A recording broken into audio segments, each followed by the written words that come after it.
पहले फेज में 93% वोटिंग के बाद हिंदू वोटर्स का जोश हाई है। अब से 88 घंटे के बाद पश्चिम बंगाल में दूसरे फेज की 142 सीटों पर वोट डाले जाएंगे। पहले चरण में बम्पर वोटिंग हुई। सवाल ये कि क्या दूसरे फेज का टर्नआउट भी 90% को पार करेगा?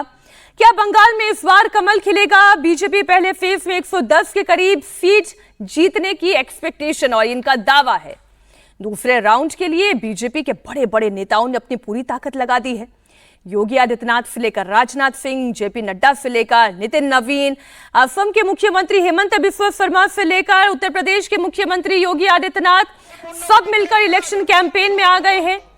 नदिया की सड़कों पर हिंदू वोट को एकजुट करने की कोशिश है। बीजेपी का टारगेट 10 में से 7 हिंदुओं को वोट के लिए प्रेरित करना है, उनका वोट हासिल करना है। बीजेपी कह रही है कि मुसलमानों की तरह इस बार हिंदू भी घर से निकल रहा है। बंगाल का हिंदू एकजुट हो रहा है, एक मुश्त होकर वोट कर रहा है।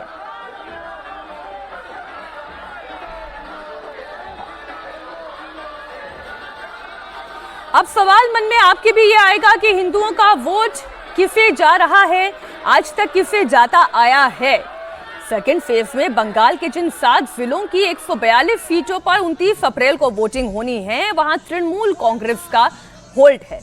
142 सीटों में साउथ बंगाल की 107, ग्रेटर कोलकाता की 35 सीट है। साउथ बंगाल की 107 सीटों में से टीएमसी ने पिछली बार 89 सीटें जीती, जबकि बीजेपी को केवल 18 सीट मिली। वहीं ग्रेटर कोलकाता की 35 सीट में बीजेपी का खाता तक नहीं खुला। टीएमसी को 34 सीट पर जीत मिली। तो ये आंकड़ा वो है जो ये बताता है कि अगर बीजेपी को ये चुनाव जीतना है तो 10 में से 7 हिंदुओं का वोट हासिल करना है। और हिंदुओं का वोट हासिल कैसे होगा? जब ध्रुवीकरण होगा। और ध्रुवीकरण के लिए कौन सा चेहरा आगे किया गया? वो असम के मुख्यमंत्री हेमंत बिस्वा शर्मा है। एक बयान में उनका आपके सामने रखती हूं। इस बयान में उन्होंने सीधा सीधा टारगेट मुसलमानों को करते हुए हिंदुओं को आकर्षित करने की कोशिश की। खुले में हेमंत बिस्वा शर्मा ये कह रहे हैं कि जिसे काबा की बात करनी है वो काबा चला जाए, लेकिन यहां भारत में राम मंदिर की बात होगी, हिंदुओं की बात होगी। आप सुने हेमंत बिस्वा शर्मा का ये बयान और हिंदुओं को पोलराइज करने की उनकी ये रणनीति। फिर तमाम खास मेहमान हमारे साथ जुड़ रहे हैं, हम करेंगे चर्चा। जो लोग काबा मदीना का बात करते हैं ना, ये लोगों को परमानेंटली काबा और मदीना चला जाना चाहिए।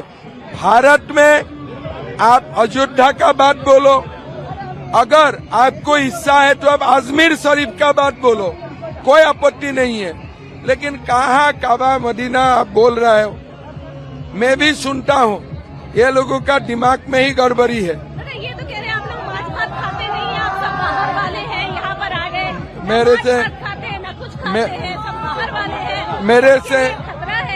मेरे से बैठ के एक बार खाए ना, वो ज्यादा खाए कि हम ज्यादा खाएगा देख लेता हूँ। मैं तो उनसे 1 केजी ज्यादा खाऊंगा। 1 केजी ज्यादा खाएंगे? 1 केजी। तो 4 तारीख को आप खा रहे हैं आके यहाँ पर मासेर झोल, मांस तरकारी।